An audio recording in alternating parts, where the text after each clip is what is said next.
cinemanew.in. அடையாளம் தெரியாத நபர்களால் கடத்தப்பட்ட நடிகை பாவனா பாலியல் தொல்லைக்கு ஆளானது பலரையும் பாதித்துள்ளது.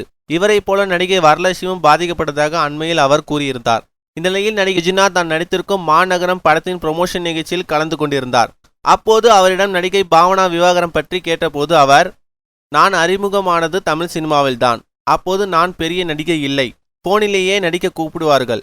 அப்படி போனில் அழைத்த ஒருவர் எல்லாம் பேசி முடித்த பிறகு தயங்கியபடி அட்ஜஸ்ட்மெண்ட்லாம் பண்ணிக்குவீங்களா என்று கேட்டார். அப்போது எனக்கு அதன் பொருள் தெரியவில்லை. பின்புதான் தெரிந்து கொண்டேன். கவனமாக இருப்பதுதான் நம்மை பாதுகாத்து கொள்ளும் முதல் ஆயுதம்.